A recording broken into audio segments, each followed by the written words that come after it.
Muy buenas tardes, estimadas y estimados profesionales, autoridades, cuerpo docente, público que nos acompaña de manera virtual. Bienvenidos a nuestra tercera jornada hacia el buen gobierno.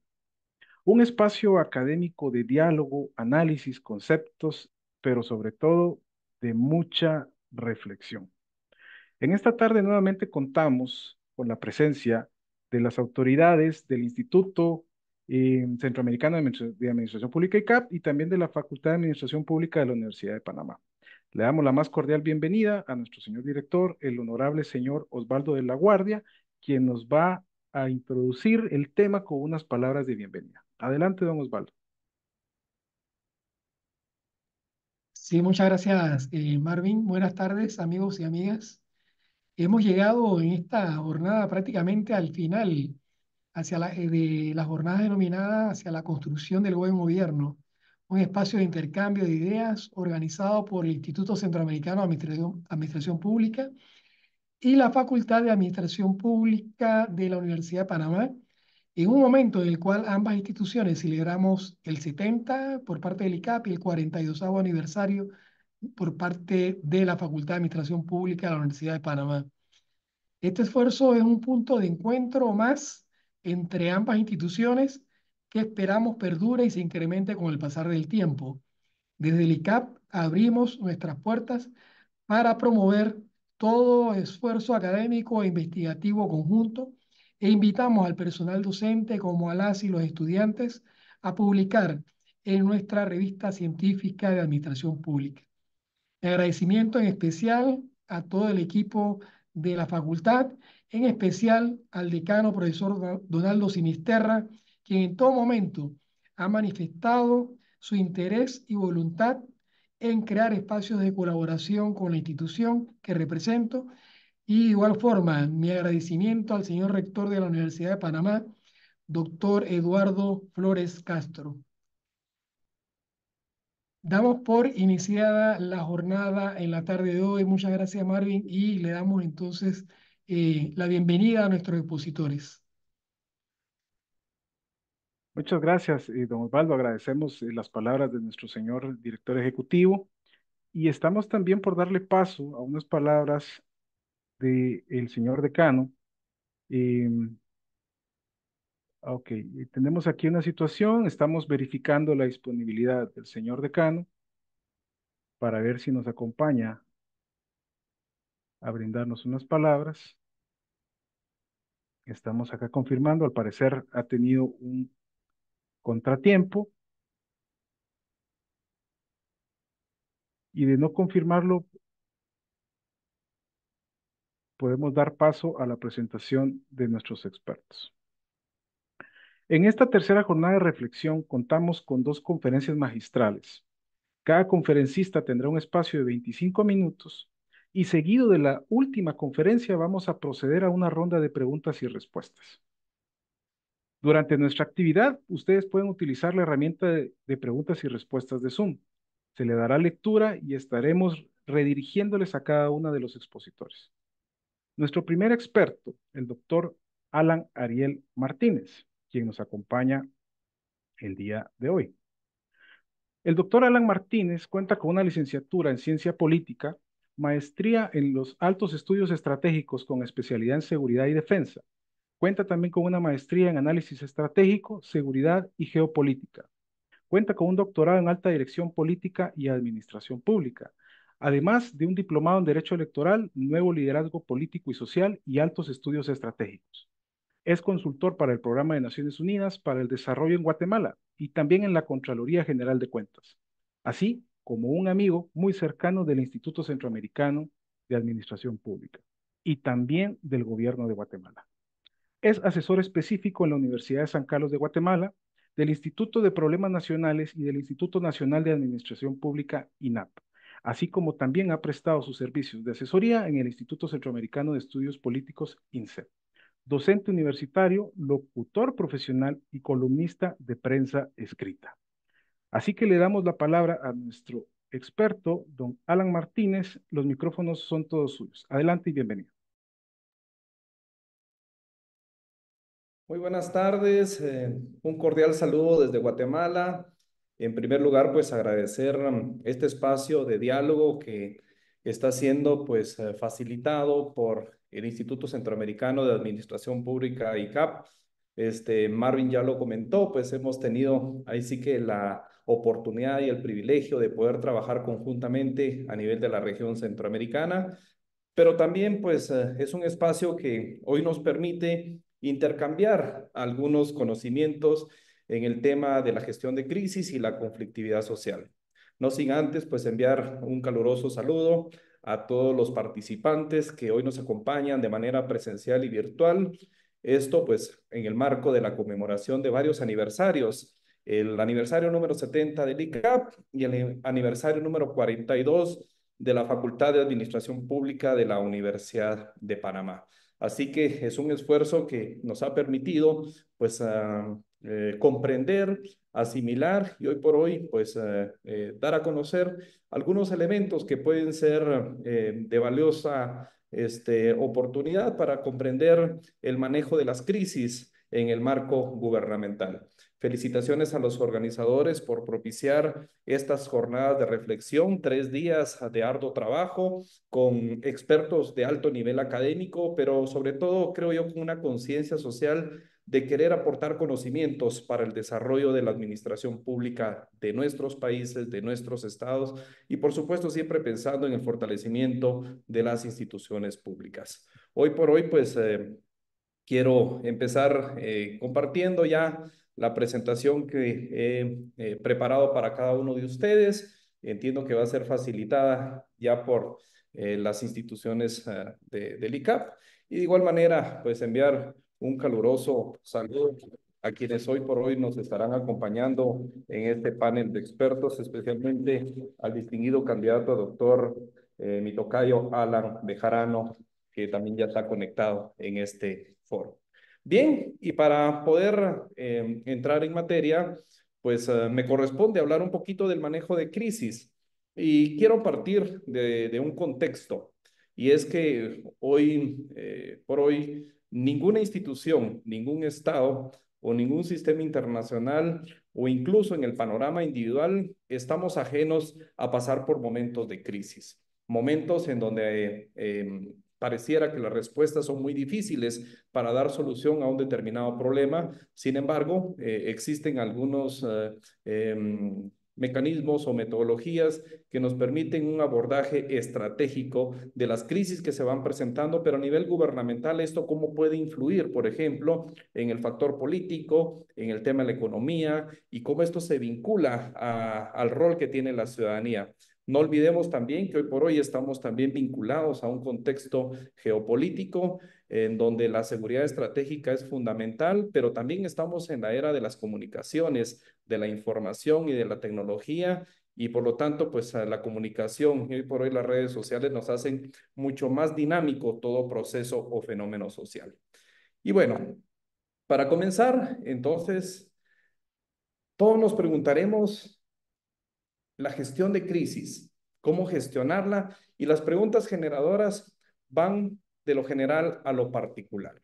Si ustedes pueden ver en la gráfica, del lado derecho hay una pequeña gráfica que simboliza el equilibrio, y el equilibrio a todos nos da certeza, garantía, control sobre una situación, sobre un proceso o sobre la conducción política de un Estado. Y voy a empezar a enfocar en el tema de la alta dirección política, derivado de que gran parte de nuestros estimados participantes se desenvuelve en el área de la administración pública. Su servidor es politólogo y bueno, podré compartir algunas experiencias que he tenido en el marco de la administración pública de Guatemala. Pero, ¿qué es una crisis y cómo dar solución a una crisis? En ese sentido, la crisis dice que es un evento inesperado o también puede ser previsible, que afecta el estado normal del funcionamiento de un contexto, de un proceso o de una situación que estaba bajo control. ¿Y por qué está entre comillas el estado normal? Porque generalmente estos eventos traen su propio dinamismo y una crisis trae implícita su propio código destructivo. Cuando entramos en crisis, y voy a poner varios ejemplos, generalmente no hay momento para poder lamentarnos de lo que no hicimos previamente.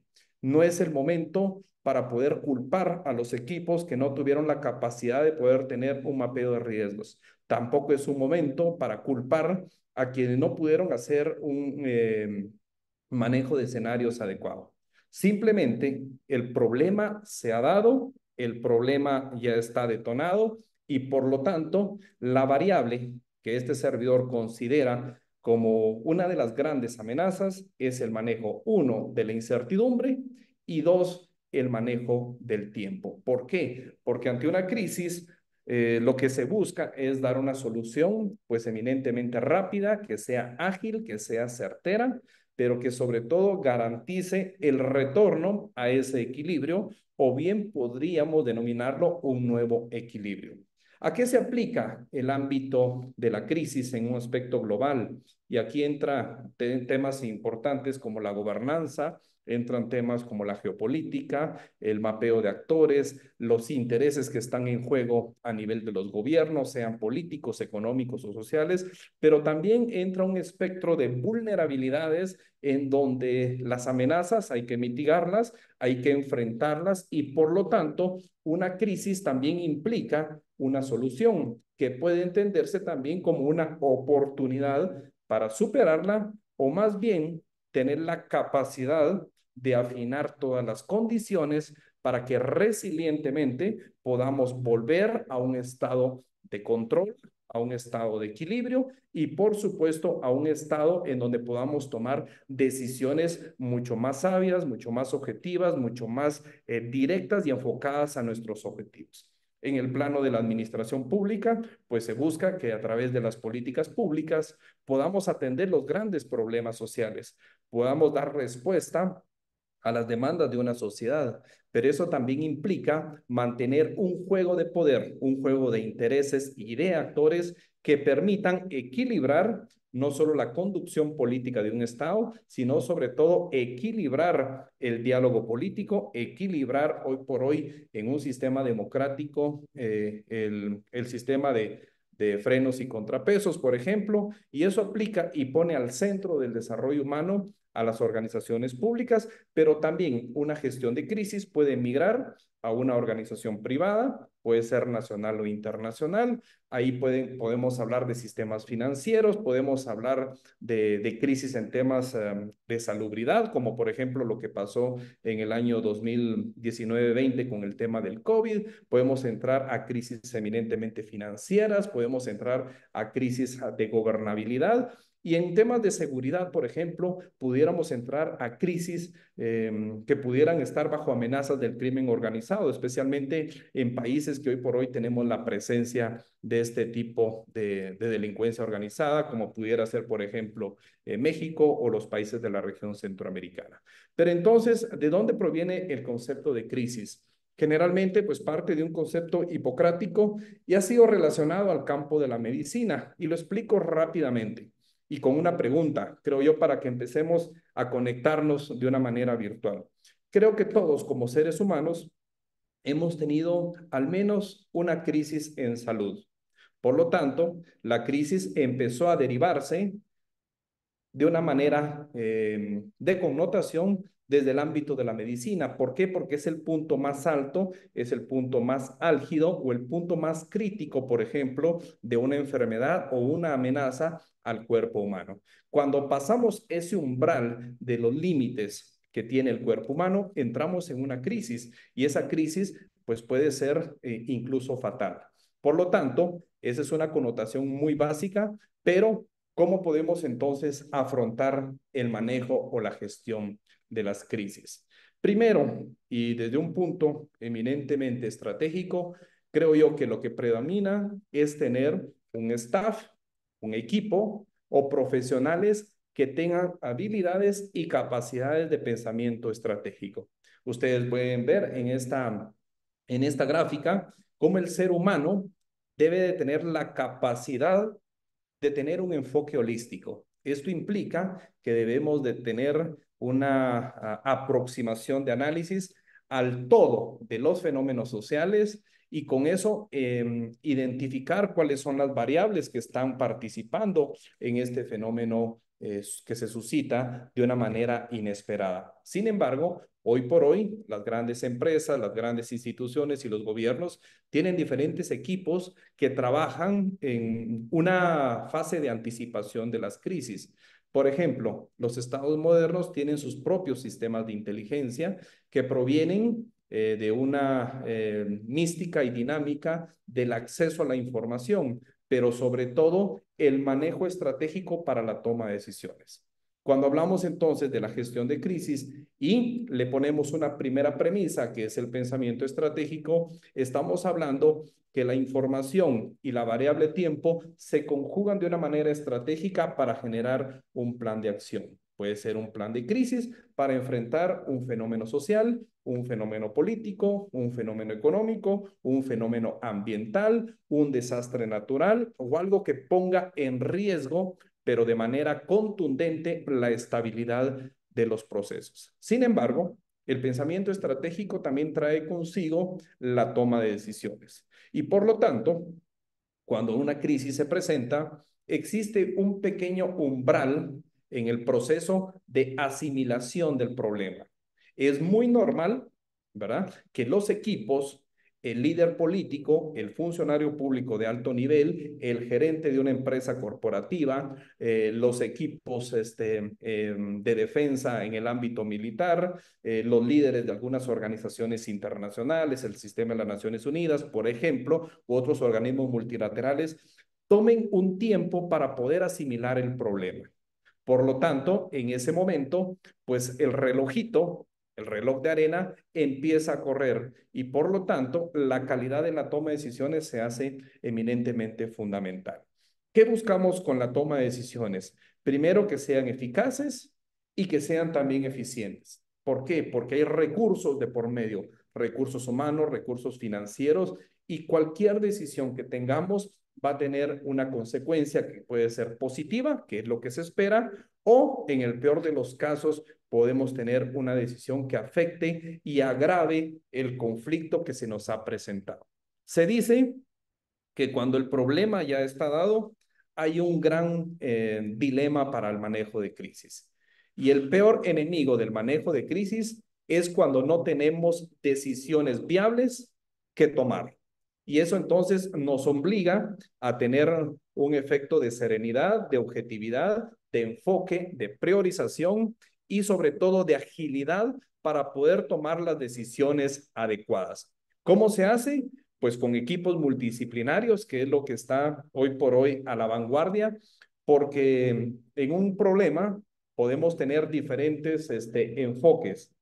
Por ejemplo, puede ser un problema político, sin embargo, colateralmente va a tener un impacto económico, va a tener un impacto y un desgaste social y podría tener también un impacto a nivel regional de su economía, de su estabilidad, de la gobernabilidad o simplemente de la credibilidad de las normas o del proceder de la administración pública que se está dando en determinado estado o situación.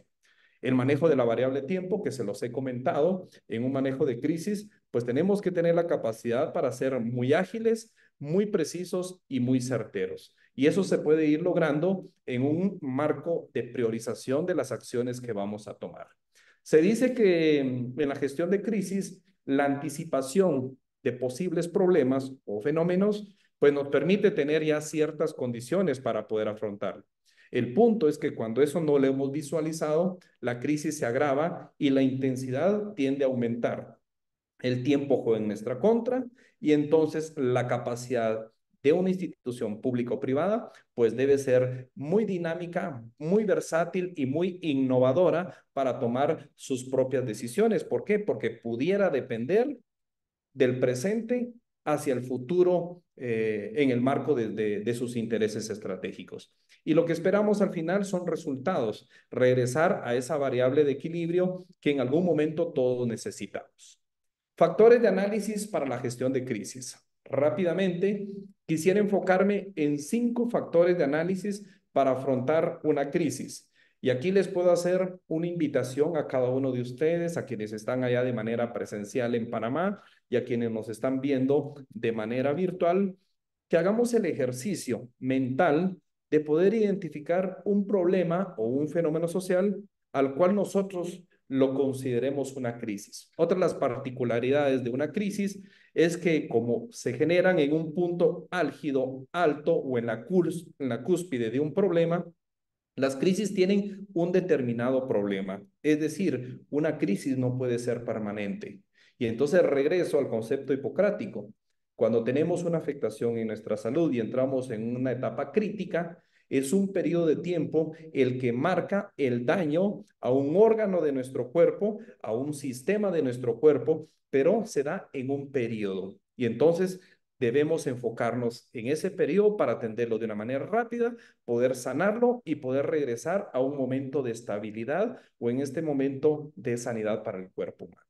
Pero si ustedes me ayudan y si ustedes identifican una crisis que puede ser política, ahí tenemos lo que está sucediendo en Venezuela, tenemos lo que está pasando con Rusia y Ucrania, históricamente hemos tenido periodos de presión económica, por ejemplo, en Estados Unidos a escala global, los países centroamericanos hemos tenido crisis de gobernabilidad, por ejemplo, en temas migratorios, en temas de seguridad en nuestras fronteras, hemos tenido también problemas de envergadura económica, por ejemplo, pero bueno, si cada uno de ustedes identifica una crisis, podemos tener al menos 5 líneas de análisis. Uno es el efecto político que pueda tener este fenómeno.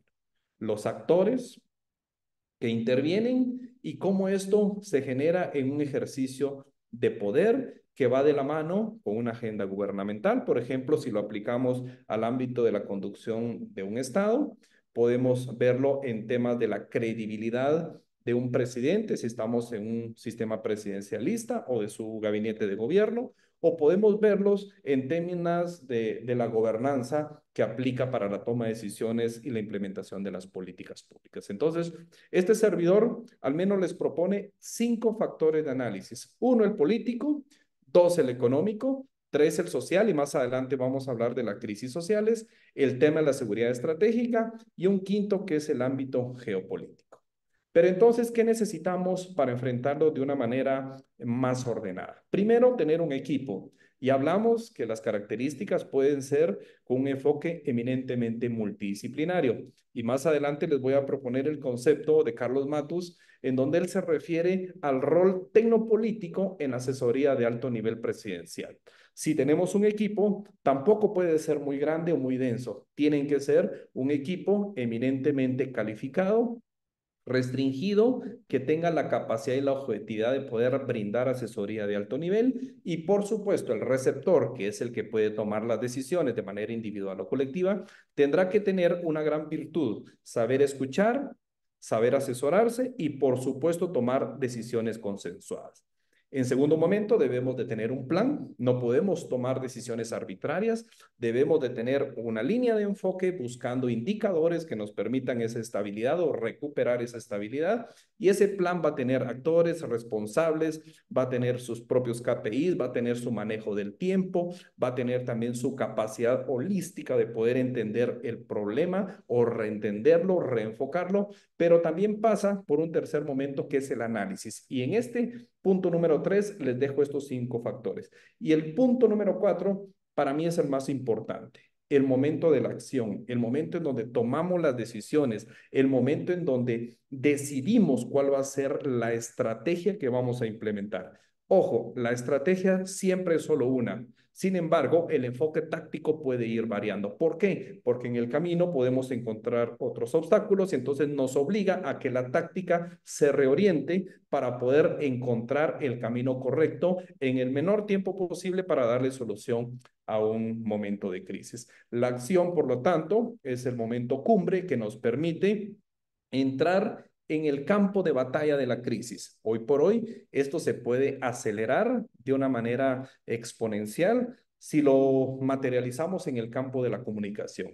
Hoy un efecto o un fenómeno político, por ejemplo, tiene la capacidad de viralizarse de una manera impresionante en redes sociales, y eso a veces se puede salir de control. Y lo que se busca en una administración pública es la menor exposición a un desgaste, la menor exposición a perder la credibilidad, la menor exposición a entrar en un caos social o la menor exposición en ahogar a un país económicamente o exponerlo en una postura geopolítica que adverse su balanza comercial, que afecte sus relaciones bilaterales o multilaterales, pero de todo esto, pues los factores de análisis nos ayudan. Si continuamos, el comité de crisis, pues básicamente da sentido al equipo que tiene la gran responsabilidad de enfrentar la crisis.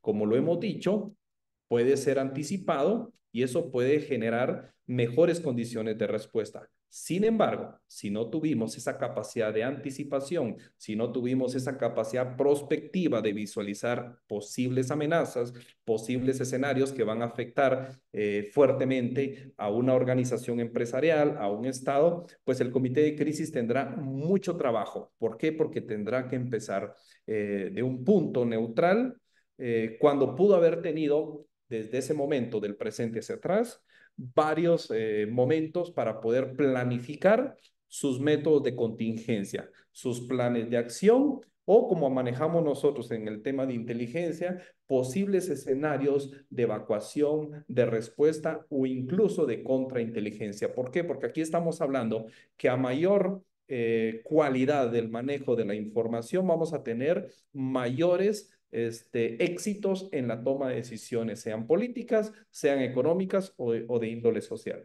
Entonces, en el comité de crisis, yo propongo, porque estamos hoy hablando en el marco de la administración pública, el rol del tecnopolítico. Y acá les dejo dos características fundamentales del tecnopolítico. Primero, que es un profesional, pero a la vez es un cientista social. Dice que se caracteriza por ser un híbrido entre el intelectual, el político y el gerente que dirige los procesos. En este caso, pues están relacionados con la gestión pública.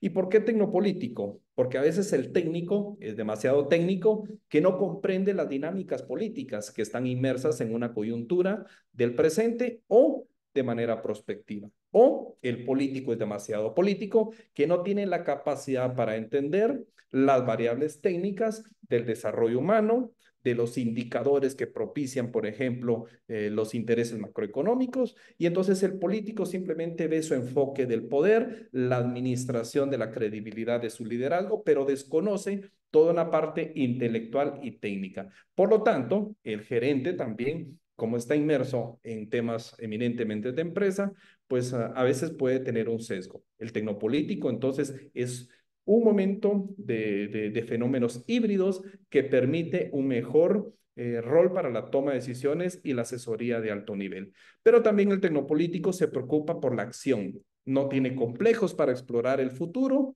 El futuro ya sabemos que es difuso e incierto. Eso lo estamos viviendo todos en este momento de nueva gobernanza. Pero además el tecnopolítico comprende un mundo complejo y en ese mundo complejo entra cualquier tipo de variable, incluso las que nosotros nunca nos podemos imaginar.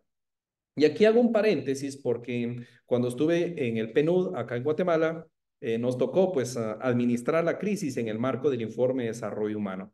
Pero el PNUD tiene un pequeño laboratorio que está conformado precisamente por 3 o 4 profesionales con diferentes disciplinas y en ese laboratorio de innovación tienen el gran reto de introducirle todos los fenómenos que ellos consideren, sean típicos o atípicos, para generar un mapeo de escenarios. Eso a nosotros nos permitía, desde Naciones Unidas, por ejemplo, tener un monitoreo sistemático de la realidad nacional e internacional, pero ahí podíamos entrar a hablar de temas políticos como temas de farándula, por ejemplo, porque a veces eso afecta la imagen también de un tomador de decisión.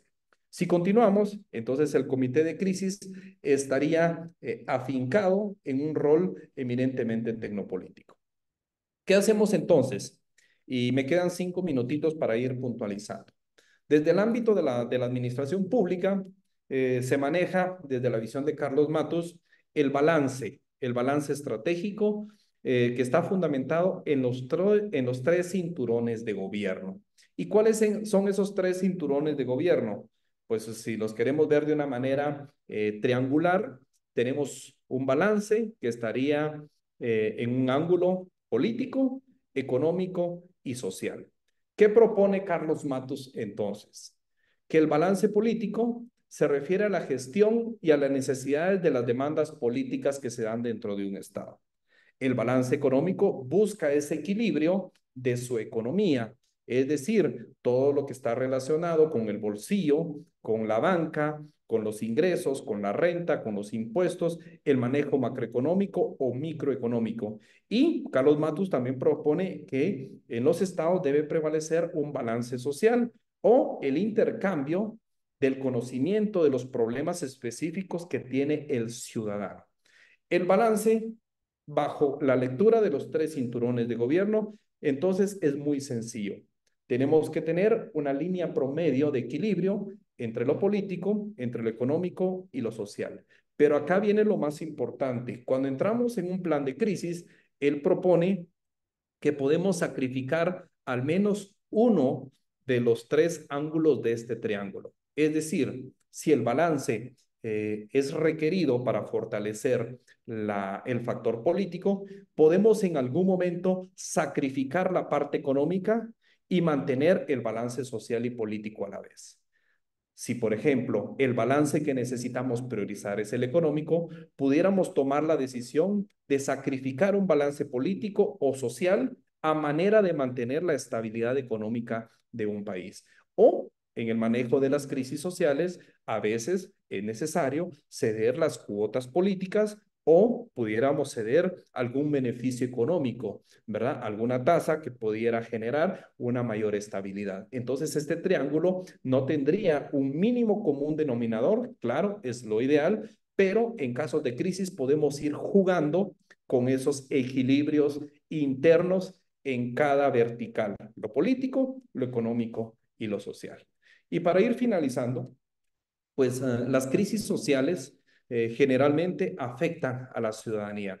A veces se dice que entre gobernados y gobernantes, pues la parte de la población es la que queda mucho más dañada en un tema de crisis de gobernabilidad.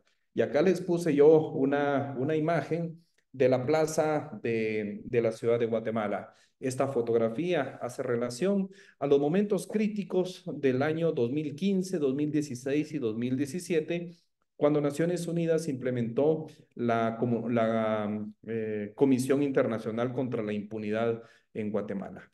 Su servidor tuvo la oportunidad de estar en la asesoría presidencial y estuvimos en una crisis de gobernabilidad a punto de que el presidente pudo perder su cargo. Sin embargo, para nosotros fue fundamental el manejo de esa crisis, primero con el acceso a la información que procedía de los sistemas de inteligencia, tanto civiles como militares. Dos, el comité de crisis instalado, que estuvimos más o menos entre 5 a 10 personas, era pues un número mayor porque la crisis en algún momento rebasó todas nuestras capacidades y simplemente estuvimos en jaque por un par de semanas. Sin embargo, estas crisis sociales tienen la particularidad de que la intensidad del conflicto puede aumentar en un par de minutos o en un par de horas. El punto es que un país puede afectarse económicamente, puede afectarse en el ámbito social y puede llegar a una parálisis básicamente de sus dinámicas de políticas públicas. ¿Qué es lo que pasa entonces con este manejo de crisis?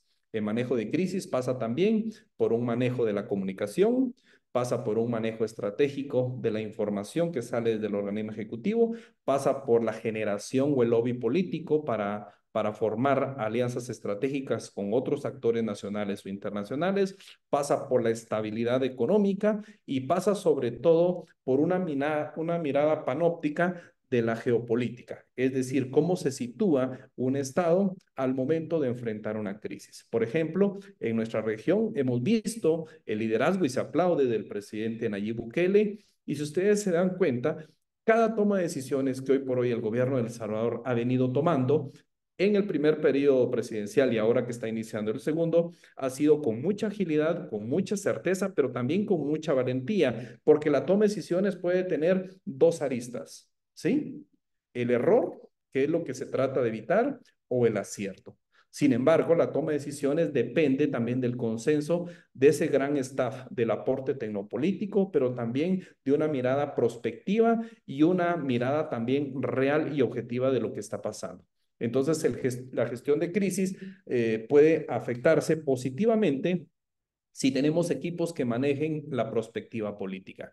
Y entonces acá podemos tener, simulando un cuadrante, del lado izquierdo, la eficacia en la toma de decisiones y por lo tanto podemos tener gobernabilidad democrática. Si esto lo tenemos, podemos tener una credibilidad presidencial. Y para finalizar, la comunicación estratégica hoy no está aislada de un manejo de gestión de crisis. Hoy por hoy, la comunicación es uno de los ámbitos a los cuales mayor atención se le pone con los equipos de trabajo, con los equipos estratégicos, con el staff de alto nivel y por supuesto, las crisis nos permiten también dos lecciones. Uno, aprender de los errores y dos, reaprender también de los aciertos que se pudieron haber tenido en un umbral de tiempo, en un umbral de vulnerabilidades, pero sobre todo también en una gran ventana de oportunidades. Así que con esto, pues yo me quiero despedir, quedo atento a cualquier pregunta en un momento posterior de esta presentación. Agradezco nuevamente que nos estén acompañando en estas jornadas de reflexión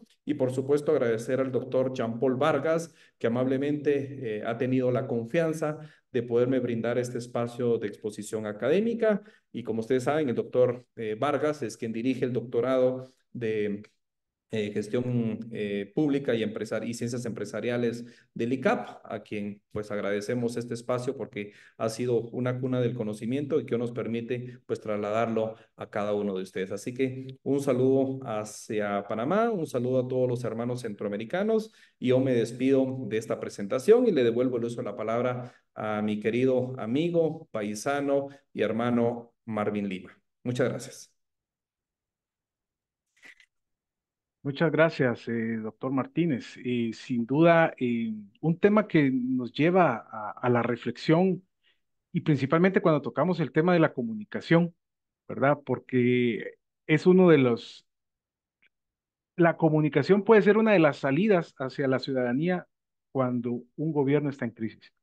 Y ya luego vamos a entrar a la dinámica de preguntas y respuestas porque tenemos ahí unas preguntas que nos pueden ayudar y a reflexionar mucho acerca de este tema. Agradecemos también la participación del señor decano Donaldo Sinisterra, quien ya nos acompaña en esta actividad, a quien retomo las palabras de bienvenida del señor decano. Bienvenido, señor decano, adelante. Sí, bienvenidos a todos y a todas, licenciado Osvaldo La Guardia, estimados expositores, ya en el día 3 de esta exitosa jornada de reflexión hacia un buen gobierno organizado por el Instituto Centroamericano de Administración Pública y la Facultad de Administración Pública. Bueno, el tema de hoy, entré un poquito tarde porque estaba atendiendo asuntos aquí en el decanato, pero el tema me da mucho la atención, la intervención del doctor Alan, con el tema de gestión de crisis y conflictividad social. ¿Ya? Nosotros vivimos una crisis, ustedes conocen, el año pasado, en lo concerniente al rechazo de un contrato minero, en la cual paralizó el país más de 3 meses. Entonces, pienso yo que ahí faltó o faltaron varios tecnopolíticos en la solución de esa crisis que afectó ya políticamente, económicamente y socialmente a nuestro país. Y que al final, bueno, se decidió o aprobó la Corte Suprema, lo declaró inconstitucional. Así que muy interesante la presentación del señor Martínez.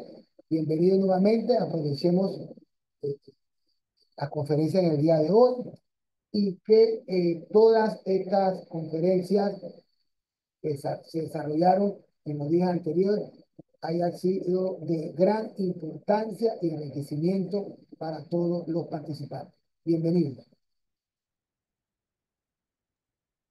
Muchas gracias, señor decano. También les recordamos que contamos con un certificado de participación para las personas que han estado acompañándonos durante estas jornadas.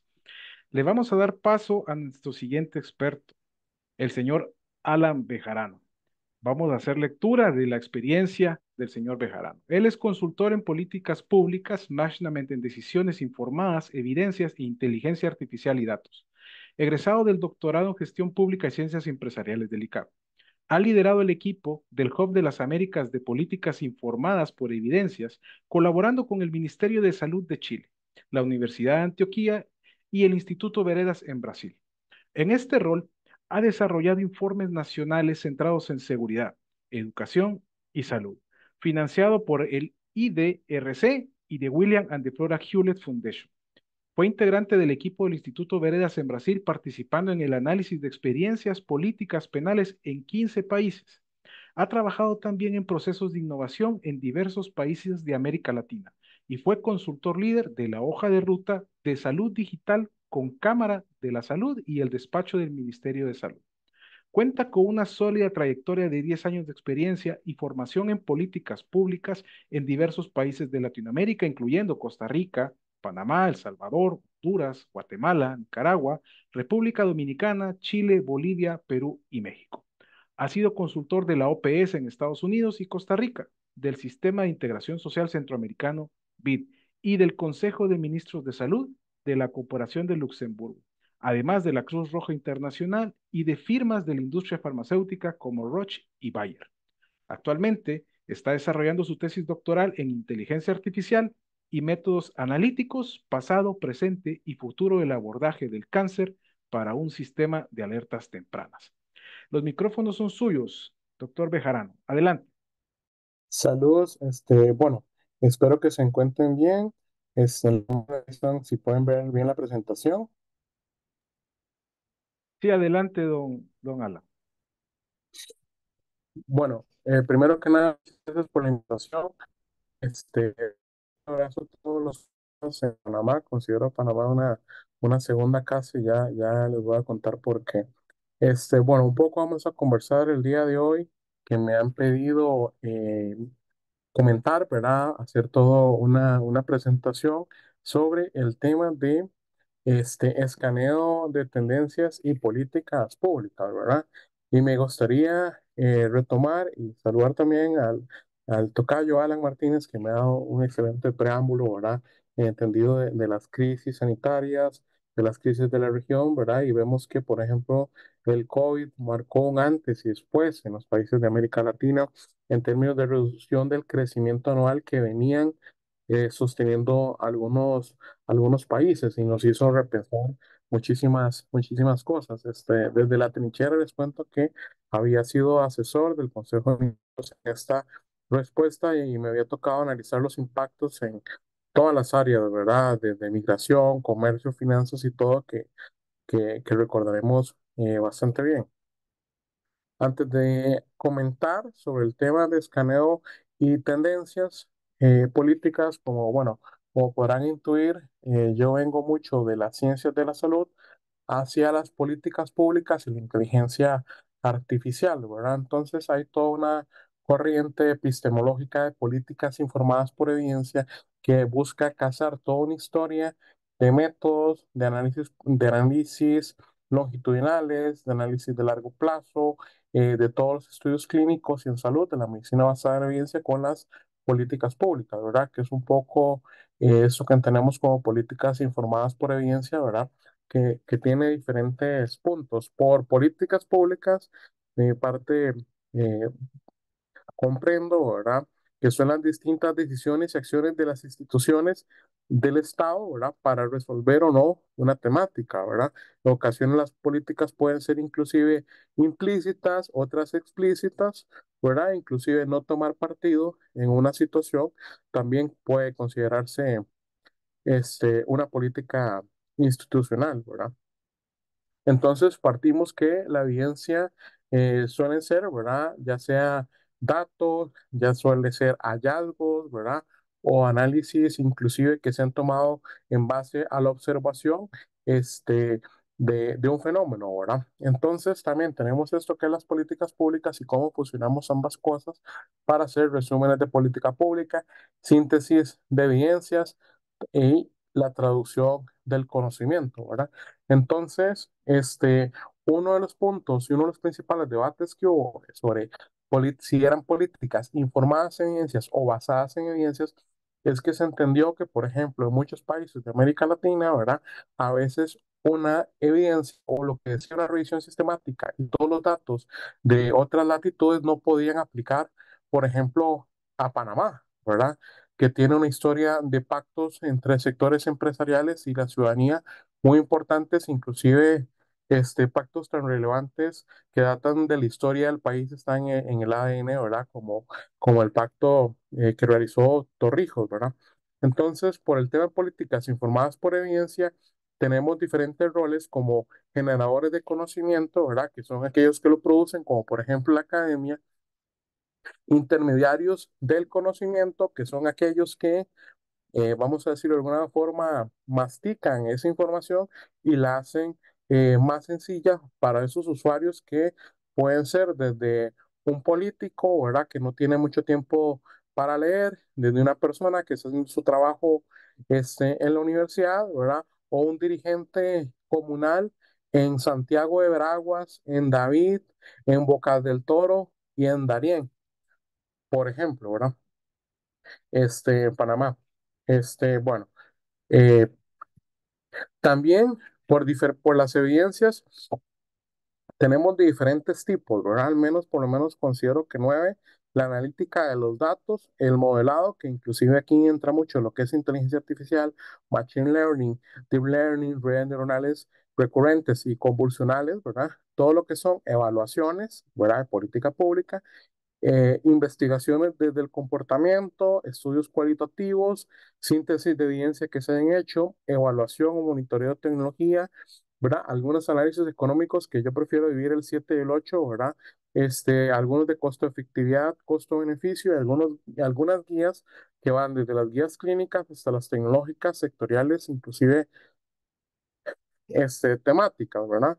También quise atreverme, ¿verdad? A hacer un ejercicio de prospección, a analizar cuáles desde mi perspectiva considero que van a ser las principales tendencias a los próximos 10 años y después les voy a explicar un poco los métodos que considero importantes para poder hacer este análisis de tendencias en cualquier tema. Y de hecho también les voy a contar unas investigaciones que he empezado a tener en curso, ¿verdad? Entonces, por avances tecnológicos, mucho tenemos la inteligencia artificial, la automatización en procesos, sobre todo como la industria de servicios, todo lo que puede ser más manual, ¿verdad? Lo que es menos automatizable, por ejemplo, suelen ser servicios, por ejemplo, médicos o que tienen que tener más riesgos legales en la toma de decisiones. Se viene muchísimo lo que es la computación cuántica, ¿verdad?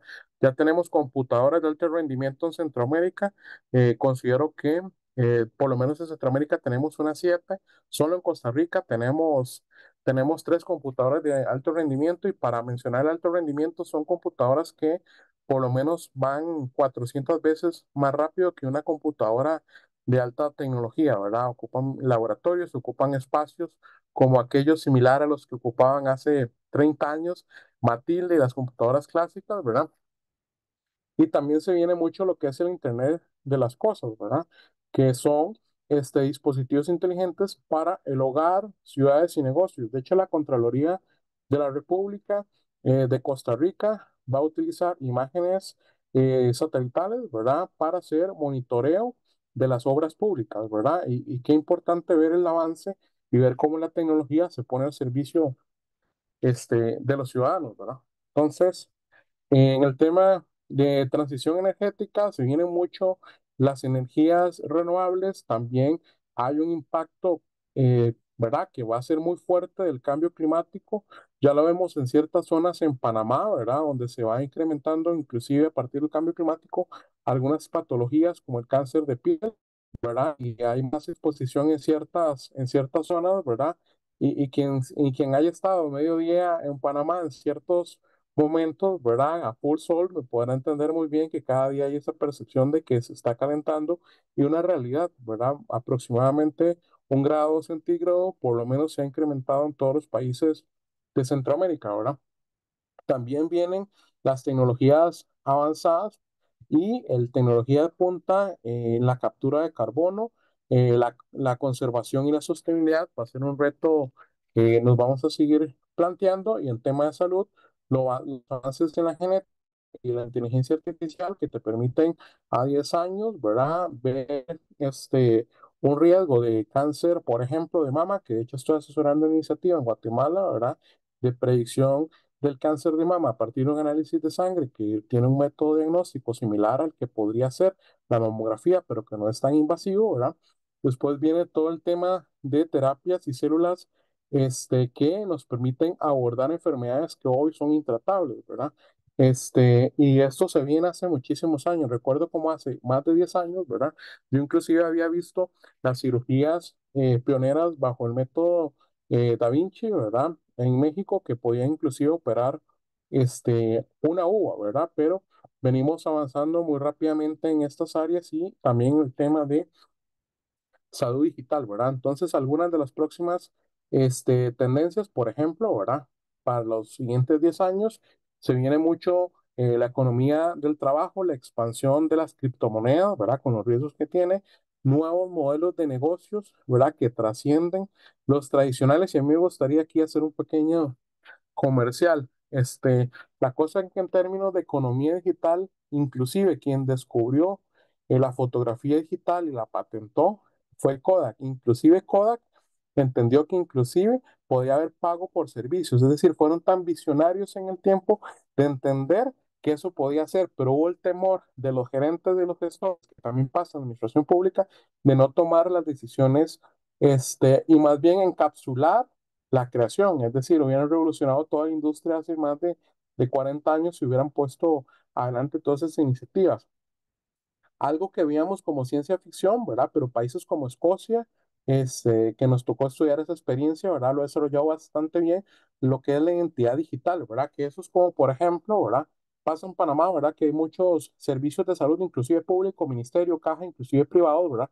Pero imagínese usted que con un dispositivo similar a su cédula, eso tiene su expediente digital, tiene su pasaporte, usted lo puede llevar al Ministerio de Educación y tiene accesos dependiendo de la institución. Entonces no acceden a información que es confidencial, sino la que le toca. Entonces no le vuelven a preguntar todo, ¿verdad? Pero lo tienen bien mapeado quién es quién y de esa forma también hacer justicia tributaria. Muchísimo lo que es el trabajo remoto, flexibilidad, ¿verdad? Que se ha venido, la educación, ¿verdad? El entrenamiento y ese aprender y desaprender, ¿verdad? En temas de sociedad viene mucho lo que es la diversidad, de la inclusión. Algunos teóricos han hablado, ¿verdad?, del crecimiento de la clase media global, sobre todo en Asia, África, ¿verdad? Pero yo considero que tenemos altos riesgos de iniquidades en América Latina, ¿verdad? En países como Centroamérica, Panamá y demás, y también considero que mucho con el auge de la ciencia de datos, la inteligencia artificial y tecnologías emergentes y disruptivas, puede ser que solo ciertos grupos tengan acceso a esa información y esas herramientas, lo que nos genera mayores brechas, ¿verdad? Todavía tenemos problemas en la región, en algunas zonas, ¿verdad? Que de Centroamérica hablo, ¿verdad? Que no se puede pagar con datáfono, ¿verdad? En zonas que pueden ser muy turísticas, entonces, tenemos esas dualidades, ¿verdad? También se viene muchísimo de movilidad y migraciones, a partir de las diferentes estructuras políticas y sociales del mundo, mucha polaridad política, mucha lucha de fuerzas. En ciberseguridad es un punto a tener en cuenta, ¿verdad? Que se vienen bastantes hackeos. Ya ha habido hackeos en Costa Rica, ¿verdad? Instituciones públicas, ¿verdad? Y eso no podría, eso podría inclusive pasar muchísimo en Panamá, igual que cuando se comete un crimen, igual se cobra rescate y demás, y eso ya está pasando en nuestra región. Y de hecho, los delitos en Centroamérica han crecido, son vinculados a la ciberseguridad y seguridad bancaria, ¿verdad? También esperaríamos que haya muchas políticas en el tema de sostenibilidad de los gobiernos y las empresas privadas, ¿verdad? Dado todos los múltiples riesgos que tenemos, ¿verdad? Entonces, eso fue un poco de análisis que considero yo de las principales tendencias a los próximos años. Entonces, ¿cómo hace un análisis de tendencias o cuál es el ABC? Primero, ¿por qué es importante, verdad? En términos de anticipación, también es importante en términos de innovación, toma de decisiones, identificar esos riesgos que ya los he comentado a lo largo de la presentación. Entonces, un poco, ¿cuáles son los ámbitos? Primero, definir el alcance, después el ámbito geográfico, si lo quiero hacer solo, por ejemplo, en un contexto, no sé, migratorio en el Darién, o lo quiero hacer solamente en David, o lo quiero hacer en una relación Costa Rica, Panamá, ¿verdad? Si es local, nacional, internacional, por sector, y que en todos estos hay muchísimos retos: educación, en salud, los sistemas de seguridad social, ¿verdad? Algunos tienen riesgos de financiamiento, es decir, si van a poder pagar sus obligaciones por el tema de pensiones. En medio ambiente, también temas temática con cambio climático, desigualdad tecnológica, y por periodos o ciclos de gobierno, es decir, en qué periodo quiero hacer ese análisis de tendencia, y si lo quiero hacer. Generalmente el análisis de tendencia suele ser prospectivo hacia adelante, ¿verdad? Con un enfoque futuro, pero también se puede hacer un análisis retrospectivo, ¿verdad? Que ya lo vamos a comentar en la siguiente diapositiva, ¿verdad? Entonces, por fuentes de información, ese ha sido un reto de los últimos años, y a partir de aproximadamente el 2014, que un artículo de la Universidad de Harvard hablaba mucho del boom de la ciencia de datos, ¿verdad? Este boom surge porque más bien ahora nos encontramos en una paradoja. Tenemos demasiada información, ¿verdad? Algunas no en los mejores términos como que quisiéramos, algunos en manuales, algunos todavía en papel, pero tenemos demasiada información en las instituciones, ¿verdad? Y el reto precisamente es analizar ese volumen creciente de la información que está desde redes sociales, medios de comunicación, bases de datos y métodos creativos, ¿verdad? De analizar murales, de analizar espacios comunitarios, que en eso han ido análisis, ¿verdad? De qué es lo que la gente está criticando, ¿verdad? La perspectiva social, ¿verdad? Y qué nos dice, por ejemplo, el tipo de grafos que utiliza, y también hay herramientas que lo pueden emplear, ¿verdad? Entonces, parte de esto surge del análisis de tendencias, evaluar el impacto de las políticas públicas, las brechas, después construir informes, visualizar resultados y compartir los principales hallazgos. Algunas de las herramientas, y ahorita les voy a contar algunos ejemplos, ¿verdad? Desde Google Earth, Mention, Tableau, Power BI, Hentley, que es para redes sociales, Python y R, que precisamente es herramientas de clases, y visión computacional, y computación en la nube, ¿verdad? Aquí les voy a enseñar rápidamente un análisis que hice sobre, por ejemplo, el abordaje del cáncer en los últimos 10 años en Costa Rica, y básicamente hice un análisis documental de los principales proyectos de ley en cáncer en los últimos 10 años, ¿verdad? Entonces, hablaba que 7 en comisión, 7 fueron proyectos aprobados, 7 fueron rechazados. Aquí voy un poco rápido, pero igual les voy a pasar la presentación, ¿verdad? Aquí sobre el tema de diferentes noticias, sobre en qué temas se encontraban, si sensibilización, si innovación en cáncer, si el impacto que se podía tener, y sobre todo uno hace un análisis de las noticias a pasado 10 años y se da cuenta de quién es el mapa de actores o quiénes son los voceros que tiene su país, ¿verdad? Que le pueden ayudar a potenciar una iniciativa o lo pueden vetar, ¿verdad?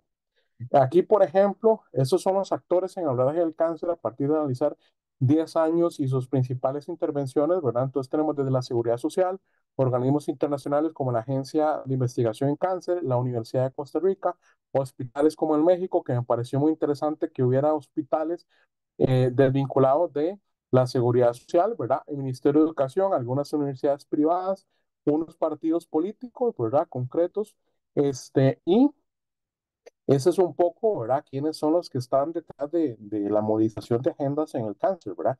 Y no digo que esté bien o que está mal, sino que este análisis nos permite entender muchísimas cosas, ¿verdad? Entonces aquí, sobre los proyectos de ley aprobados, entonces aquí estoy contándoles un poco de análisis de noticias, análisis de proyectos de ley de 10 años atrás, ¿verdad? Y también ahora les voy a contar un poco de la visión computacional y aportes en análisis de tendencias y políticas públicas. Es decir, ya hay herramientas que reconocen qué sentimientos puede tener usted, inclusive qué tiene usted, qué sentimientos tiene y cómo se orienta hacia una política pública, cómo reacciona usted ante un proyecto. Si le digo que reaccione, por ejemplo, ¿qué hace usted? O si le toma un video cuando va a hacer fila a la caja del Seguro Social, por ejemplo, ahí en Clayton, por ejemplo, y me puedo analizar exactamente qué características tiene. Ya eso se puede hacer, ¿verdad?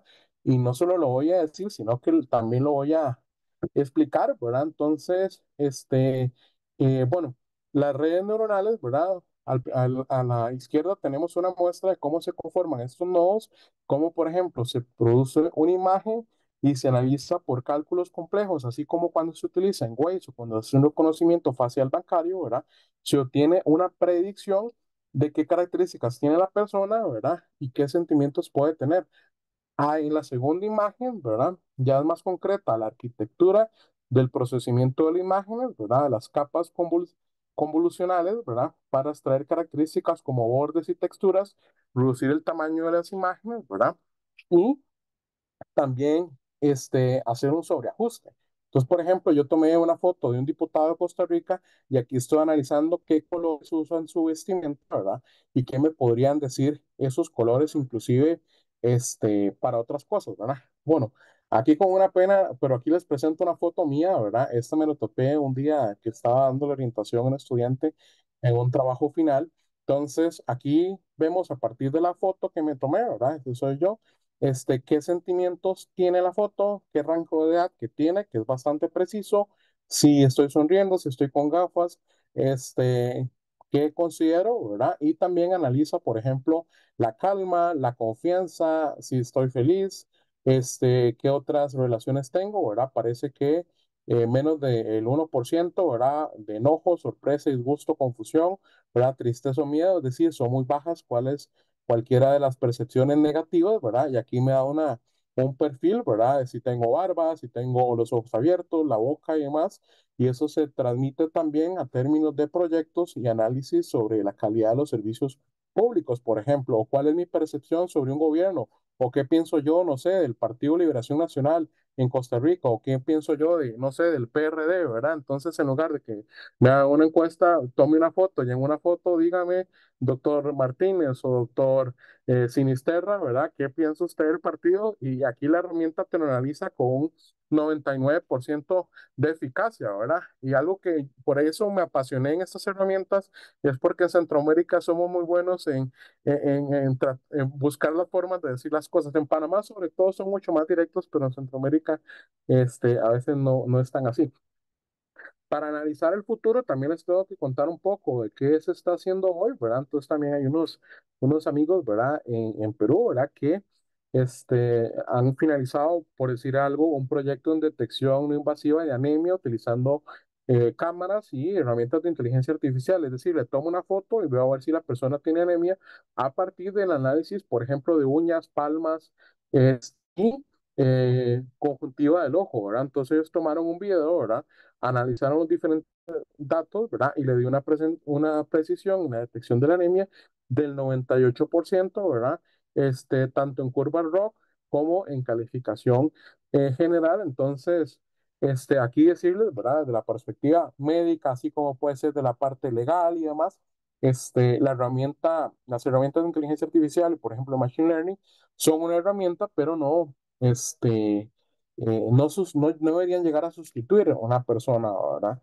De hecho, por ejemplo, en el ámbito judicial, es muy interesante que una herramienta de inteligencia artificial identificó que tipo 11 de la mañana usted podría tener mayor riesgo que lo condenen más años, ¿verdad? Entonces, si algún momento está en ese uso horario, ¿verdad? Le recomendaría tratar de cambiar la hora del juicio, ¿verdad? Este, entonces, recapitulando sobre el escandeo de tendencias y políticas públicas, algunos apuntes sobre los métodos recomendados para hacer análisis retrospectivo, que es como análisis de tendencias, pero el pasado, yo recomendaría, ¿verdad? El análisis documental, el análisis histórico, hay actores que toda la vida han funcionado de una forma y eso puede ser predecible de cómo podrían comportarse en el futuro. De hecho, es parte de mi tesis doctoral, análisis de los discursos y entrevistas a actores claves, en análisis de los datos para análisis transversal, ¿verdad? Como desde mis sesgos de las ciencias de la salud, el análisis transversal se puede manejar desde análisis de datos cualitativos, encuestas, estudios de caso, monitoreo de medios, ¿verdad? También se puede hacer un análisis de sentimientos de las redes sociales. Y para futuro está mucho el tema de construcción de escenarios, a partir de las diferentes variables económicas, sociales y políticas. Bueno, ya eso es como otra clase, la del modelaje y construcción de escenarios, ¿verdad? Pero es una de las cosas que se podría realizar. Análisis de tendencias, un poco lo que les comentaba yo, más a nivel cualitativo de hacia dónde se encuentran empujando algunos actores. la movilización, ¿verdad? Y la consulta a expertos, ¿verdad? Y todos estos métodos pueden ser bastante interesantes. De hecho, recuerdo que cuando se hizo la reforma de la ley 100 en Colombia, ¿verdad? Hicieron una consulta a expertos y había una política en salud que parecía muy loable, que los actores iban a articularse, iban a hacer iniciativas en promoción de la salud, pero se pensaba que iban a ser actores privados, ¿verdad? Entonces, uno de los expertos dijo que en una lógica de ese país, los actores no tenían esa característica, o sea, que no iban a actuar de esa forma, entonces, que otro tipo de incentivos eran los que se tenía que realizar, ¿verdad? Al final, digamos que no escucharon a ese experto, pues digamos que el tiempo le dio la razón. Entonces, volviendo al inicio de políticas informadas por evidencia, ¿verdad? Esa diferencia con basadas es que hay que hacer ajustes a nuestras realidades, ¿verdad? Realidades como aquella persona que viene caminando por el Darién y que es un migrante, aquel ciudadano en Panamá, cansado del tranque, ¿verdad? Que tiene que ir a Chorrera, aquel ciudadano que está en Santiago de Veraguas, ¿verdad? Y que tiene un trabajo agrícola. Entonces tenemos que ajustar todas esas políticas a las diferentes personas y sus características. Entonces, bueno, como les comenté, en su momento trabajé bastante en Panamá. También estuve un momento en la crisis que comentaba el señor decano, ¿verdad? En el tema de la minera, y sé lo que es caminar algunos kilómetros para encontrar, insumos básicos como un tomate o una lechuga, ¿verdad? Y también toda esa energía y esa fuerza que tiene el pueblo panameño y que les tengo un gran aprecio, ¿verdad? Entonces, de esta forma, cierro, ¿verdad? Y le mando un abrazo a mis compañeros de Panamá y a todos los centroamericanos y de México que se han conectado. Muchas gracias, señor Bejarano, por este interesante tema, que sin duda la inteligencia artificial la veíamos a años luz de implementarla en los gobiernos y ahora pues ya es una realidad, ¿verdad? Ya existe ya la emisión de una carta iberoamericana de inteligencia artificial y de cómo está impactando también en las gestiones públicas. Vamos a entrar ahora a la ronda de preguntas y respuestas. Muchas de las personas que nos acompañan han dejado sus preguntas en el buzón de acá de nuestra plataforma. Vamos a tratar de ser lo más breve y concreto posible en nuestras respuestas para poder darle respuesta a todas las preguntas que nos han llegado.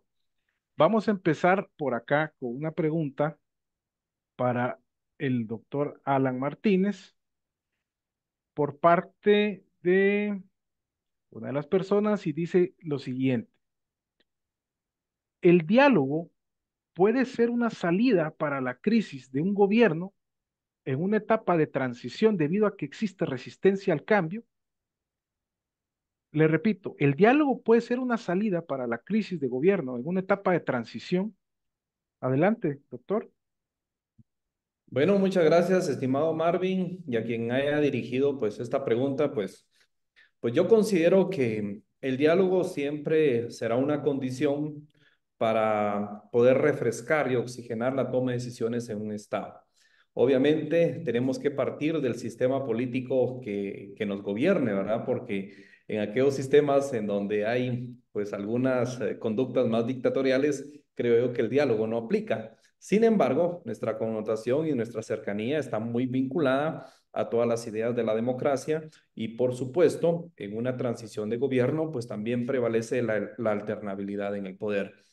Ahora bien, ¿cuáles pudieran ser algunas condiciones básicas para que un diálogo sea eficaz y dé buenos resultados? Primero, hay que entender que en un diálogo confluyen o convergen al menos dos partes, ¿sí?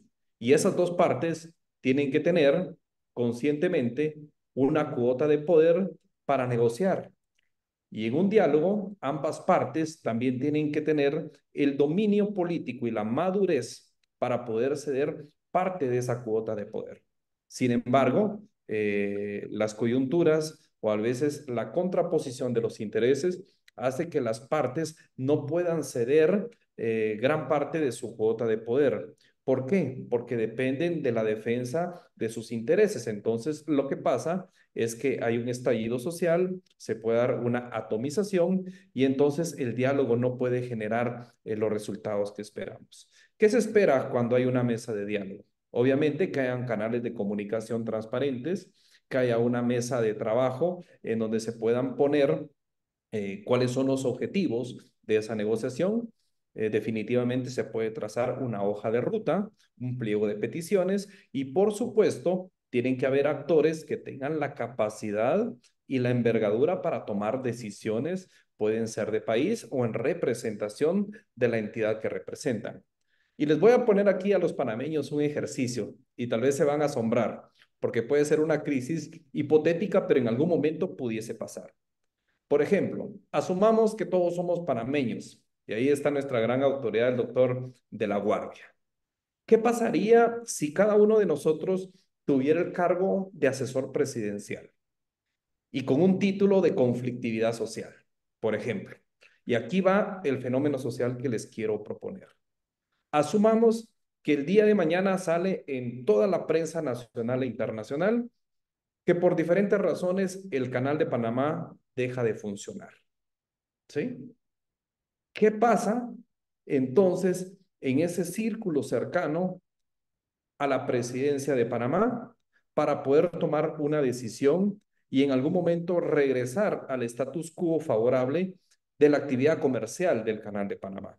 Asumamos que el Canal de Panamá se bloquea porque un grupo de manifestantes entró en inconformidad con los datos electorales del último proceso electoral. Algo similar a lo que está pasando hoy en la hermana República de Venezuela. Algunos compartirán la ideología del presidente Maduro, otros la rechazan, ya sabemos cuál es la postura norteamericana y de sus aliados, pero sabemos que Venezuela todavía tiene mecanismos propios para poder dirimir sus propias decisiones. Nos guste o no, hoy el presidente Maduro está enfrascado en una pequeña crisis, pero voy a cerrar el paréntesis. Si quisiéramos asumir que por una inconformidad de legitimidad de los datos electorales, un grupo toma el Canal de Panamá, seguramente estaríamos obligados a actuar de una manera inmediata, de una manera ágil, y la salida sería a montar una mesa de diálogo. Primero, para conocer cuáles son las demandas o las peticiones de los manifestantes. Dos, cuáles serían las condiciones de negociación positivas para que ellos puedan deponer esa toma del Canal de Panamá.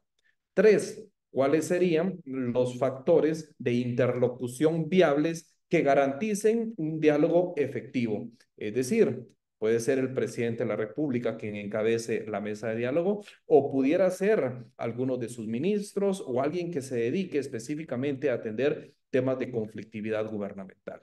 Por el otro lado, tendrá que haber también una priorización de un liderazgo que tome y porte las demandas legítimas de estos grupos que están con inconformidad. Entonces, en un sistema democrático también existen los operadores políticos. Y acá toda la información que se dé en un diálogo, ojo, no toda es pública. Hay momentos de negociación que se dan en otros niveles más privados, en donde los operadores políticos sirven, ¿sí?, de vinculantes y sirven de canales de comunicación de información sensible. ¿Por qué? Porque si el canal de Panamá estuviera tomado, imagínese el efecto que tendría no solo para su economía, sino también en un efecto de espiral para todos aquellos transportes de buques que necesitan pasar de un océano al otro. Imaginémonos que hay productos perecederos, que hay un retraso en la entrega de las mercancías. Panamá estaría en el foco mundial y también con un lente cerrado a nivel latinoamericano, causando una gran problemática que iría de un estallido social por una inconformidad política electoral a una dinámica de desgaste económico de su balanza comercial, un efecto económico también de desgaste a nivel de su sistema bancario, una inestabilidad en sus temas económicos, de calificación en temas económicos que dan las grandes calificadores, el Banco Mundial, el BID u otras organizaciones. Entonces, cierro el ejemplo y acá le respondo. El diálogo siempre será una vía en el marco de un sistema democrático para dar solución a una crisis o a una conflictividad que se presente. ¿Cómo entenderla? Pues obviamente, ya lo hemos visto, identificar el problema, identificar las grandes amenazas a la estabilidad política, económica, política o social, y sobre todo dar respuestas genuinas con canales de comunicación eficaces, con madurez, en donde ambas partes van a ceder parte de su cuota para llegar a acuerdos o consensos que viabilicen y podamos retornar al punto de equilibrio o al status quo que nos permitía en ese momento tener un marco de normalidad en la operación bajo el ejemplo que les puse de un posible bloqueo del Canal de Panamá. Así que el diálogo siempre será una buena alternativa. Muchas gracias, doctor Martínez. Vamos con una pregunta de doña Argelia Zambrano y esta va dirigida para el señor Bejarano. Ella dice si se puede analizar de forma prospectiva diferentes aspectos relativos a la gobernanza. Sí, saludos, saludos, estimada Argelia. Por supuesto que sí, que se pueda analizar de forma prospectiva diferentes aspectos de la gobernanza, de los actores, de los sistemas, inclusive eh, temática, ¿verdad? De un mismo sector se pueden analizar dos temas y los resultados pueden ser bastante diferentes. Gracias. Muchas gracias, señor Bejarano. Vamos acá también con otra pregunta. Vamos a agradecer la brevedad del doctor Martínez. Y aquí nos pregunta Martín Martínez, casualmente. Y él dice, ¿tienen hoy en día los gobiernos latinoamericanos un plan de crisis preestablecidos para atender diferentes eventos disruptivos que puedan acontecer? ¿Qué nos puede comentar según su experiencia?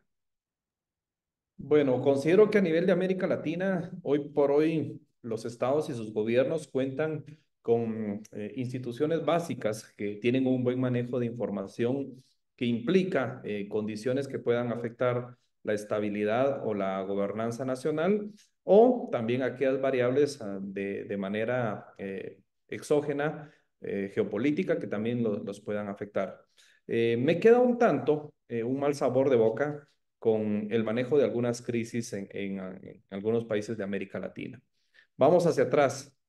Veamos lo que pasó en Bolivia, un intento también de golpe de Estado. Y creo yo que eso no estaba tan previsto y el manejo de la crisis que tuvo que ver con la seguridad, incluso de las autoridades y de la misma población, pues no permitió en algún momento un abordaje muy ágil. Hubo una intensidad del conflicto bastante alta, derivado que altos mandos militares pues entraron en este proceso de intento de golpe de Estado. La rebelión siempre de un ejército siempre será una amenaza muy grande para la gobernanza de un país. Y cuando se refieren a eventos disruptivos, creo yo que estos pueden romper con una dinámica efectiva de toma de decisiones, de conducción política y por lo tanto, ejemplos como los que les estoy comentando en Venezuela o lo que le pasó al presidente Boric, por ejemplo, cuando quiso implementar reformas a la Constitución, pasó por un proceso ahí de sometimiento a la ciudadanía, pues las cosas no le salieron muy bien. Lo que está pasando ahora en Venezuela creo yo que es algo que tal vez era previsible, sin embargo, creo yo que aquí hay otro tipo de actores e intereses que prevalecen sobre la crisis que se quiere pues manejar de una manera interna y externa. Veamos, Venezuela es parte de la OPEP, sabemos que grandes reservas de petróleo las tiene hoy por hoy Venezuela. De hecho, esa relación tan tirante entre Estados Unidos y Venezuela no implica tampoco un distanciamiento comercial, ¿verdad? Porque parte de los suministros de petróleo hacia Estados Unidos provienen de Venezuela. ¿Por qué? Porque Estados Unidos tiene una posición estratégica de mantener todavía bajo reserva lo que ellos tienen en el subsuelo. Por lo tanto, tiene que ver con una dimensión más económica, pero también entra el juego político. Para ellos sería mucho más favorable tener un presidente de la línea democrática con quien pudieran negociar otro tipo de acuerdos, más allá de lo político. Creo que va por la parte económica del tema de los petróleos y los hidrocarburos, pero bueno, veamos a Argentina, también le pasó el famoso corralito, vemos cómo su economía está bastante deteriorada y no han podido salir. Entonces, la respuesta es la siguiente. Creo yo que todavía existen debilidades en el manejo de la inteligencia política, de la inteligencia estratégica a nivel latinoamericano. Casos excepcionales, creo yo que es El Salvador, No por algo, pues el presidente Bukele está con el 93% de credibilidad. Vemos el tema de México, por ejemplo, como sus crisis en temas del abordaje migratorio siempre les explota en la mano. El tema de las negociaciones ahora con el CAFTA, con Estados Unidos y Panamá, ha sido un poquito disruptivo. La incursión de China en la región es algo que también causa bastante escozor para algunos países en la región centroamericana, específicamente Guatemala, que es lo que poco les queda también en aliados con Taiwán, pero creo yo que los sistemas de inteligencia, los ejércitos que proveen información todavía no están a la capacidad o a la altura de un manejo estratégico de escenarios para poder enfrentar estos fenómenos disruptivos. Casos especiales, El Salvador, y me quedaría solo con ese. Muchas gracias, doctor. Vamos también acá con una pregunta, y esta va relacionado a las tendencias y un poco al tema tecnológico y a la evolución de la inteligencia artificial.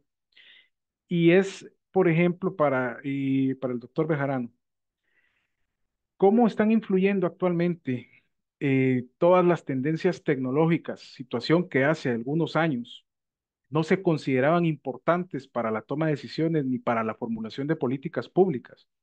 Pero de un tiempo acá, e inclusive la pandemia, que siendo una crisis, logró acelerar el tema de la tecnología y la adaptación a nuevas tecnologías y tecnologías disruptivas.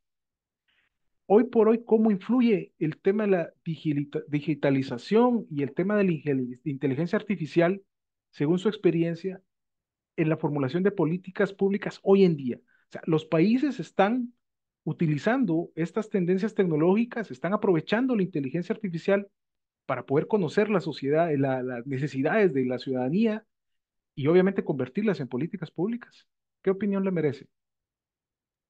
Sí, bueno, a mí me gustaría recapitular desde inclusive de la ciencia de datos, ¿verdad? Entendiendo que las redes neuronales son parte de un método de la ciencia de datos, ¿verdad?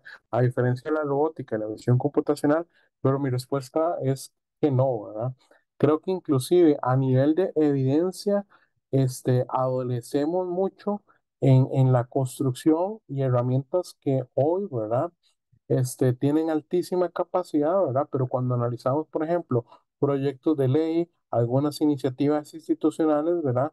Dan a entender que hay un poco entendimiento de cuáles son las necesidades de la población, y en eso creo que en toda Centroamérica, desde Panamá a Guatemala, por ejemplo, hay, hay, digamos, muchas críticas, ¿verdad? Sobre lo que debería ser y una falta de entendimiento de la ciudadanía. Entonces yo creo que no estamos aprovechando todo el potencial de esas herramientas. Sí hay actores privados que sí la están aprovechando y que van a estar impulsando sus intereses hacia una línea, ¿verdad? Entonces, como ustedes saben, en políticas públicas no hay sillas vacías. Entonces, lo que viviremos es, si no la aprovechan los estados en las administraciones públicas, mucho va a orientarse la toma de decisiones a los grandes intereses, ¿verdad? Lo que decía Krusty, ¿verdad? Que es cómo se reparten la torta entre grandes poderes, que eso también lo hemos vivido. Gracias. Muchas gracias. Y tenemos también acá una pregunta por parte de la señora Marisol Cordero, y esta va también dirigida para el señor Bejarano. Y dice, ¿cómo considera que se pueden utilizar estas herramientas de prospectiva y escenarios que mencionó en temas puntuales como seguridad pública, vivienda, migración?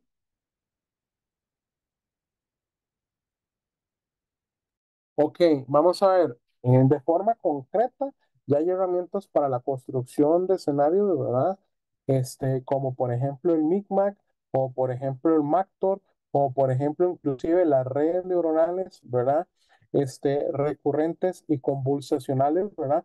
Y por ejemplo, por el tema que usted habla de pobreza, vivienda, ¿verdad? Y me ha tocado verlo en diferentes países de la región, y voy a dar un ejemplo de otra cosa. Hay comunidades, ¿verdad? Bajo el umbral de pobreza que todos los años se inundan, ¿verdad? Y que tienen problemas recurrentes en el tiempo, ¿verdad? Entonces, eh, todas las herramientas de inteligencia artificial, ¿verdad? Que van de la mano de otras herramientas como la de la prospectiva, ¿verdad?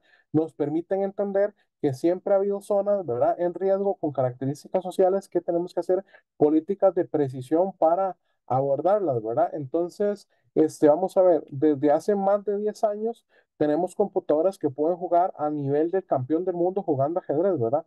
Entonces, ahora la diferencia es que se han democratizado muchas de esas herramientas. De hecho, hay herramientas que automatizan análisis, inclusive datos hasta la nube, ¿verdad?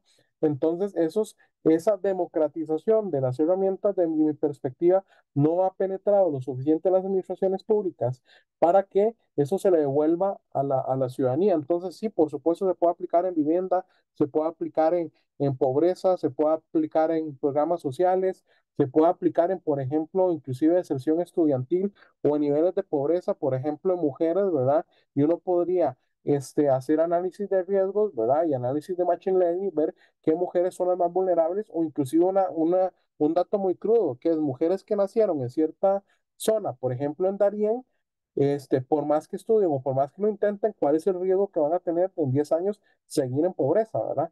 Las respuestas son un poco crudas, pero las herramientas nos permiten llegar a ese tipo de análisis. Gracias. Muchas gracias, doctor.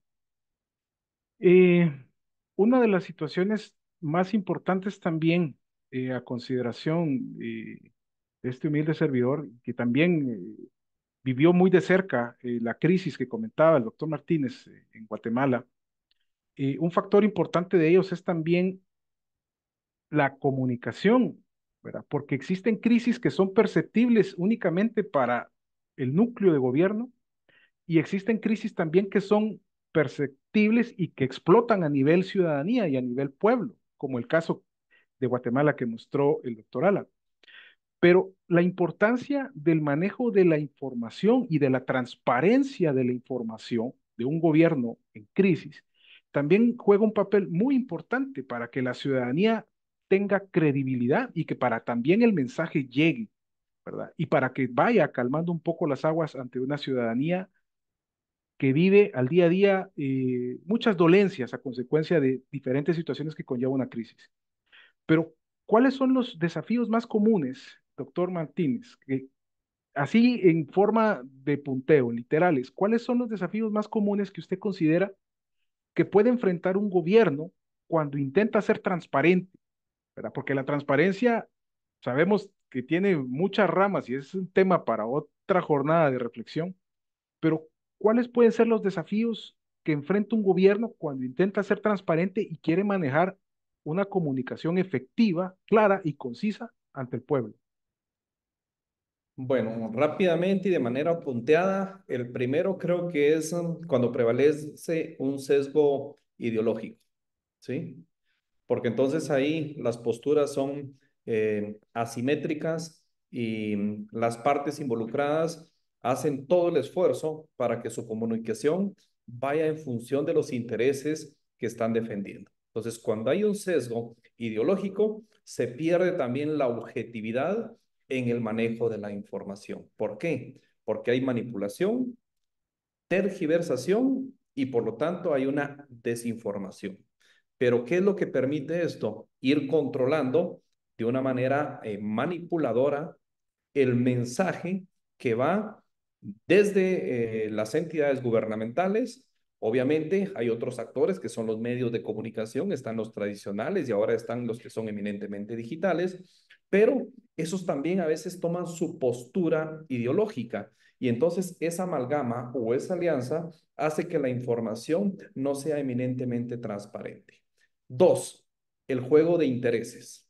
Cuando los intereses sobrepasan el bienestar común de un Estado, entonces las posturas también suelen ser asimétricas e incluso antagónicas, ¿verdad? Porque un sector empresarial puede estar defendiendo, por ejemplo, sus intereses eminentemente corporativos, mientras el Estado puede estar defendiendo la autonomía o la defensa de sus recursos del Estado para beneficio de la sociedad. Entonces, cuando un juego de intereses entra en juego de una manera perversa, la comunicación también se siente afectada. ¿Por qué? Porque hay un tipo de presión, ¿sí? Que empieza a sobornar incluso, en el buen sentido de la palabra, no sé si lo tenga, pero empieza a sobornar y a socavar o a erosionar la transparencia de la información.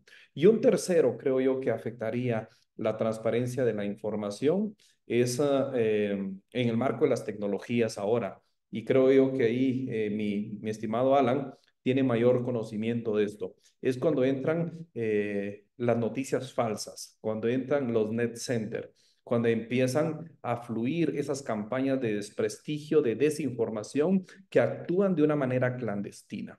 Entonces, ¿qué es lo que pasa? Quien recibe la información la está recibiendo de una manera, pues también dispersa, y eso puede ir manipulando de una manera tendenciosa esa información y por lo tanto se pierde el control eminentemente en las redes sociales, pero eso también puede inclinar la balanza y puede desestabilizar un manejo de un conflicto o de una crisis. Yo me quedaría con esos, pueden haber otros, pero de momento quisiera ser muy puntual y respetar el uso del tiempo. Muchas gracias, doctor. Agradecemos la participación de todas las personas que han depositado sus preguntas y lamentablemente por el tiempo no podemos exponerlas todas, pero tenemos una dinámica y es de que las estamos recapitulando y se las haremos llegar a cada uno de los conferencistas para que posteriormente, con el registro de cada una de las personas, se los traslademos por medio de correo electrónico. Llegando al final de esta jornada en donde el ICAP tuvo el honor de compartir con la Facultad de Administración Pública de la Universidad de Panamá, nos quedamos complacidos por estas jornadas de reflexión y nos gustaría que el señor decano, en el tiempo que considere prudente, pudiera realizarnos una reflexión final a las personas que nos acompañan el día de hoy y para las personas que nos acompañarán en las transmisiones futuras, porque estará esta transmisión publicada en nuestra red social YouTube y la estaremos compartiendo también con todo el universo de estudiantes que tenemos nosotros en nuestros programas de posgrado, a los cuales invitamos a ustedes a conocer nuestras ofertas académicas que ya nuestra compañera Fallon Wedemeyer de Panamá les ha trasladado por medio del chat. Señor decano, el tiempo es suyo y de verdad le agradecemos en nombre de todo el personal del instituto esta valiosa jornada de reflexión. Adelante, señor decano. Esta jornada de reflexión sobre el tema hacia un buen gobierno ha sido una jornada muy productiva desde el punto de vista académico para nosotros los docentes de la Facultad de Administración Pública de la Universidad de Panamá, que hemos conocido durante estas 6 conferencias que hoy finalizaron diferentes temas que nos permiten a nosotros hacer análisis crítico y elaborar en un momento estrategias para llevar a cabo un gobierno más eficiente y más efectivo que busque el bienestar social de la ciudad. Estos temas han sido de las preguntas, la dinámica, el debate, el grado de intelecto de nuestros panelistas, el CAC. La verdad ha sido algo en lo personal para mí productivo y sé que también para nuestros docentes y que en ciertos momentos dados pueden ser analizados y debatidos en nuestras clases de pregrado y de posgrado. Así que no sea la primera nada, abrir muchas otras jornadas. Está el compromiso del libro que mencionó el doctor Osvaldo de la Guardia, por iniciativa de nuestro sector. Eso lo vamos a realizar y que esperemos se lleve a cabo.